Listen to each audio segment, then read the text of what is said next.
आरोप है। मैंने जो बात की थी, जिस तरह से पैसे का और एजेंसियों का दुरुपयोग हो रहा है और उससे जीती हुई सरकारें गिराई जा रही है। कर्नाटक का उदाहरण देखा होगा, मध्य प्रदेश का देखा होगा, हाल ही में महाराष्ट्र में देखा होगा।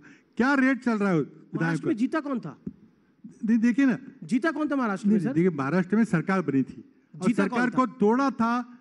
पॉइंट आपकी बात मैंने मानी, लेकिन जीता कौन था? देखिए, एक गठबंधन था, उनके गठबंधन में आपस में टकराव हो गया, वादा खिलाफी हो गई जी। तो उनकी जो गठबंधन के पार्टनर थे उनसे पूछिए ना। लेकिन सरकार बनी थी, सरकार 2.5 साल तक चली थी। जिस तरह इसको तोड़ा गया, जो हमारे महाराष्ट्र में जो कहते खोखे, 50 खोखे की बात हो रही थी, ये खुलेआम बातें चल रही है। और ये सिर्फ महाराष्ट्र में नहीं हुआ है, ये आप गुजरात की जब आपने बात की कि विधायक छोड़ के गए, क्यों गए विधायक?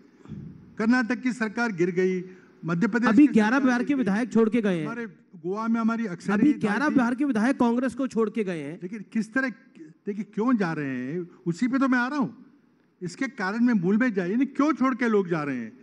अब वहां पे शिवसेना से 50 के करीब विधायक छोड़ के गए, क्यों छोड़ के गए? जो बातें चल रही वहां पे। इसमें कांग्रेस की बात करते हैं और बीजेपी की बात कर लेते हैं। मैं सुधांशु से एक प्रतिक्रिया ले लेता हूं। सुधांशु, पैसे के बल पर, ईडी के बल पर आप सरकारें गिरा देते हैं। पृथ्वीराज चौहान जी का दर्द है महाराष्ट्र, क्योंकि महाराष्ट्र में इनका शासन था। नहीं, इनका दर्द है महाराष्ट्र, कर्नाटक, गुजरात की बात आपने देखिए, मैं कहना चाहूंगा, इतने बड़े बड़े नेता छोड़ के गए, गुलाम नबी आजाद साहब, कैप्टन अमरिंदर सिंह जी और ज्योतिरादित्य सिंधिया जी, इनके मुख्यमंत्री प्रेमा खांडू, कोलिको पुल, आपको लगता है खोखे की वजह से गए? नहीं जी, धोखे की वजह से गए। अब ये भी बताना चाहता हूं, चलिए आज हमारे जमाने में आप आरोप लगा लीजिए कि मोदी जी और अमित शाह जी की वजह से छोड़ रहे हैं। ये बताइए, महाराष्ट्र से ही शुरू करता हूं। शरद पवार जी कब छोड़े? 97-98 में। ममता बनर्जी कब छोड़ी? वाईएस जगनमोहन रेड्डी कब छोड़े? हमारे जमाने में छोड़े क्या? और पुराने जमाने में चले जाइए, जब तिवारी कांग्रेस, अर्जुन सिंह, अच्छा और पहले चले जाइए, जब भाजपा का अस्तित्व ही नहीं था, हम जनता पार्टी में मिले हुए थे, तब जगजीवन राम, देवराज अरस, ब्रह्मानंद रेड्डी, हम छोड़े थे क्या? 67 में पहली बार राज्यों में सत्ता से बाहर हुए, निजलिंगप्पा, कामराज, मोरारजी देसाई, चौधरी चरण सिंह, चंद्रशेखर, नीलम संजीव रेड्डी। भाई, इसमें तो भाजपा कहीं थी नहीं। मूल चरित्र क्या है? मूल कारण क्या है? कांग्रेस एक सत्ता आधारित पार्टी है। आप पिछले 70 साल का ट्रैक रिकॉर्ड उठा लीजिए, जब जब सत्ता छूटती है तब तब कांग्रेस टूटती है।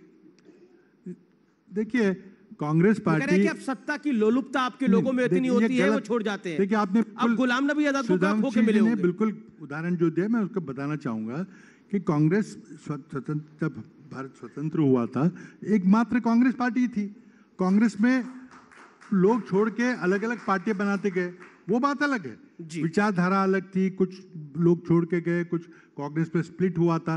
कांग्रेस में जनतंत्र है, लोगों को अपनी बात कहने की आज़ादी थी, उससे पार्टियां बनी। गिरी रेड्डी की याद करिए, वो सब अलग बात है। मैं जो आज बात कर रहा हूँ, एमएलएस के खरीद फरोख्त की बात कर रहा हूँ, ईडी के दुरुपयोग की बात कर रहा हूँ, पैसे की बात कर रहा हूँ, जो सरकारें तोड़ी जा रही है। ये पिछले मोदी सरकार के पिछले 8 साल की बात करिए आप। देखिए, लोग जनतंत्र में एक, आप कहते हैं कि मोदी सरकार जनतंत्र में बिलीव नहीं करती? बिलीव करती है कि नहीं, का जनता बताएगी अब आने वाले चुनाव में क्या। क्या आप सोचते हैं कि जनतंत्र जैसे पहले चल रहा था वैसे चल रहा है? जो कमी क्या लगती है आपको? इंस्टीट्यूशन का डेमोक्रेसी है, उसको सबको कॉम्प्रोमाइज कर दिया है। क्या कमी क्या विश्वास लगती है? रहे? देखिए, जनतंत्र चलता है संस्थाओं पे, जो हमारे संविधान में संस्थाएं लिखी है, जो एक जिम्मा लेती है कि जनतंत्र चलता रहे, जीवंतता से चलता रहे। लेकिन आज उन्हीं संस्थाओं को आगे आपने खत्म कर दिया हो, पूरा मार्जिनलाइज कर दिया हो, अपने कब्जे में कर लिया हो। क्या संस्थाएं जनतंत्र को बचाएंगी? उसकी लड़ाई राहुल गांधी लड़ रहे हैं।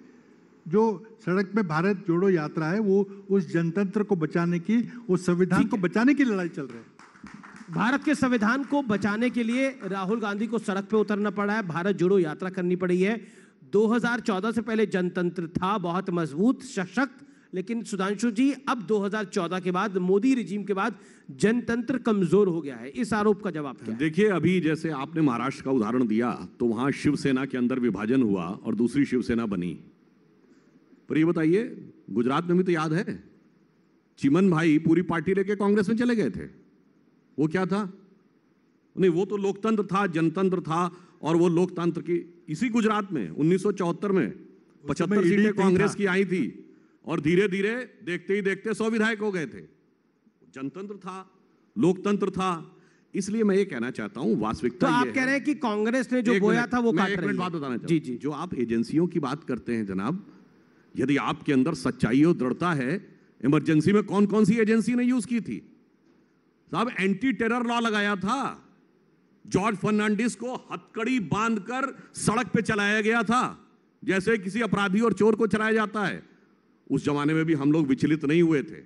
अभी देखिए, कुछ समय पहले कितने अर्जी फर्जी केस लगाए गए थे हिंदू टेरर के नाम पे, अमित शाह जी और मोदी जी के नाम पे के ऊपर, कोई चीज में धेला भर साबित नहीं हुआ था। आज मैं पूछना चाहता हूं, अगर ऐसी स्थिति है तो कोर्ट से आपको राहत क्यों नहीं मिलती है? और एक और चीज, इसमें से कितने केस हैं जो हमारे जमाने में शुरू हुए हैं?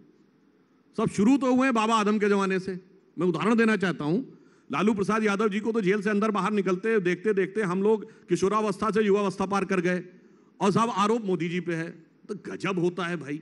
जितने मैंने उदाहरण दिए हैं, ये सारे के सारे जिसमें ईडी का केस है, ये सारी चीजें हैं, 10 में से 9 केस उस जमाने के हैं। मगर लालू जी के लिए तो अध्यादेश राहुल जी ने ही फाड़ा था, लेकिन क्योंकि भ्रष्टाचार की हम बात कर, भारतीय जनता पार्टी भ्रष्टाचार पर आपको बार बार घेरती है। आप लोग कहते हैं कि बीजेपी अपने भ्रष्टाचार की बात नहीं करती, ये जो सरकार है ये बेरोजगारी की बात नहीं करती, गरीबी की बात नहीं करती, महंगाई की बात नहीं करती, लेकिन एजेंडा तो आप भी नहीं सेट कर पा रहे पृथ्वीराज जी। एक आरोप आता है आपके ऊपर कि कांग्रेस पार्टी भी एजेंडा कहां सेट कर पा रही है? नहीं, देखिए, एजेंडा तो साफ है, पूरी देश की दुनिया के सामने एजेंडा है। महंगाई का एजेंडा है, बेरोजगारी का एजेंडा है। गुजरात की जनता के सामने जो चल रहा है, जो क्रोनी कैपिटलिज्म चल रहा है, जिसके चलते मोरबी की दुर्घटना घटी, जो कोविड का हैंडलिंग का है, कितने सारे लोग, एग्जामिनेशन के पेपर लीक का मामला है, एसआईटी बनती जाती, कोई उसमें कोई भी उसका फैसला नहीं आता और एसआईटी कर दी जाती, दबा दिया जाता मामला। ये सारे मामले इसी तरह दबाए दिया गया। देखिए, मैं नहीं समझता कि किसी अपने देश में तो कोई उदाहरण है ही नहीं, शायद दुनिया में कोई उदाहरण हो। पूरी की पूरी सरकार, गुजरात की पूरी सरकार, मुख्यमंत्री सारे मंत्रियों को निकाल बाहर कर दिया नेताओं ने, क्योंकि उनको पता चला कि निकामी सरकार है। बीजेपी का कुशल प्रबंधन भी होता है। बीजेपी को देखकर आपने पंजाब में करा और देखो क्या हाल हुआ। नहीं, देखिए, पंजाब वो सिद्धू और चन्नी साहब के चक्कर में आपने कांग्रेस की लुटिया डुबो दी। उधर नेतृत्व बदल की बात अलग होती है, आपने पूरी की पूरी होलसेल में मंत्रियों को सबको निकाल दिया। पर तब भी तो कोई कुछ दिक्कत नहीं हुई उनको। नहीं, दिक्कत होगी कि नहीं, अब चुनाव में पता चलेगा क्या होगा। ये इंटरेस्टिंग बात आपने बोली। भारतीय जनता पार्टी ने मुख्यमंत्री भी बदल दिया, सारे मंत्री भी बदल दिए, सब कुछ बदल दिया। एक बड़ा एक्सपेरिमेंट कर दिया। वो कह रहे हैं कि जो हमारा पंजाब में हाल हुआ वो आपका गुजरात में हाल होगा। देखिए, हम किसी को निकालते नहीं, हटाते नहीं। हमारे यहाँ दायित्व का परिवर्तन सहज स्वाभाविक होता है, क्योंकि हम विचारधारा प्रेरित, कैडर आधारित पार्टी हैं। सब लोगों ने स्वेच्छा से लिखा और किसी ने किसी प्रकार की कोई प्रतिक्रिया देखी हो।